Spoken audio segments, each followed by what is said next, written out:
ने। अच्छा की होया जी अज? वोटिंग नहीं होने दी, अदालत ने फैसला दे दिता। अच्छा जी। अस्सलाम वालेकुम, कैसे हैं सब भाई? खैरियत से हैं? उम्मीद करता हूँ आप सब खैरियत से होंगे। तो वीडियो शुरू करने से पहले हमारे चैनल को सब्सक्राइब कर लें। तो फिर करते हैं आज की मज़ेदार वीडियो स्टार्ट।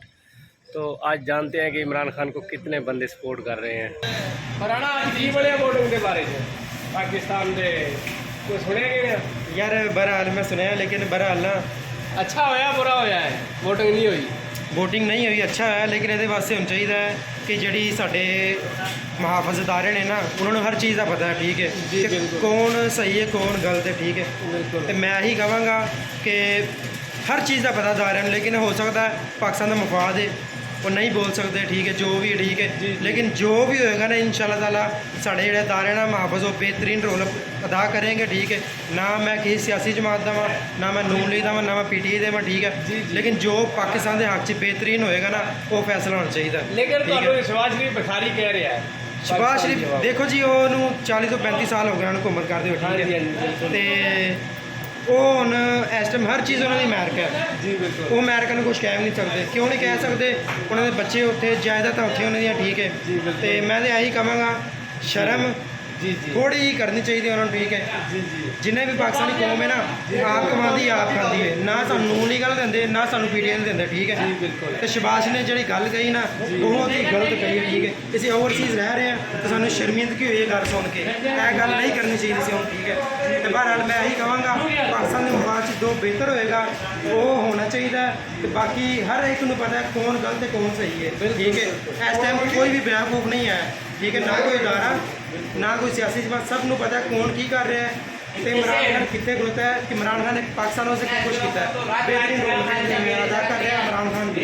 तो बहरहाल अच्छा बंदा है, देखो जी अल्हम्दुलिल्लाह अच्छा बंदा है, ठीक है, ना मैं वोट पाया ना मैं किसी जमात में वोट पाया, लेकिन इमरान खान बेहतरीन कल्ला कुछ नहीं कर सकता। पहली गल है इधर छोटी गल दसा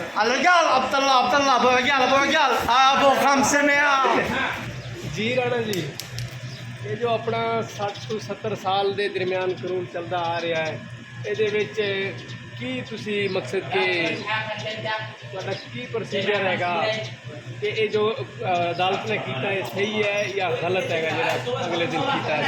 देखो जी जमहूरीत निज़ाम चलता है, ठीक है, पाकिस्तान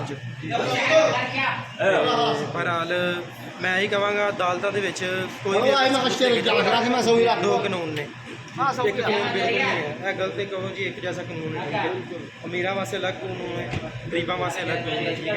इतने अदालत जिद को 4 पैसे ने रात को 12 बजे उठा लो जी जज आई फैसला कर दो, उन्होंने कर देना फैसला, ठीक है, बिल्कुल हकीकत है, ठीक है। जो साढ़े वाला गरीब बंदा है वो छोटे चरस के केस भी अंदर चला गया, उन्होंने कहा जी इन्हें 3 किलो होर पा दो, उन्होंने अंदर कर देना, बिल्कुल ठीक है। जो बाकी रही जी निज़ाम की जी जमहूरीत है ना, निज़ाम बिल्कुल नहीं सही, इसी चाहने सदारती निज़ाम आवे, सदारती निज़ाम आवे, चाहे वो जड़ा मर्जी हुक्मरान आवे, लेकिन सदारती निज़ाम आए। जमहूरीत जी जमहूरीत बिल्कुल नहीं चलती भी पाकिस्तान के, मैं है सदारती निज़ाम में आके, ठीक है।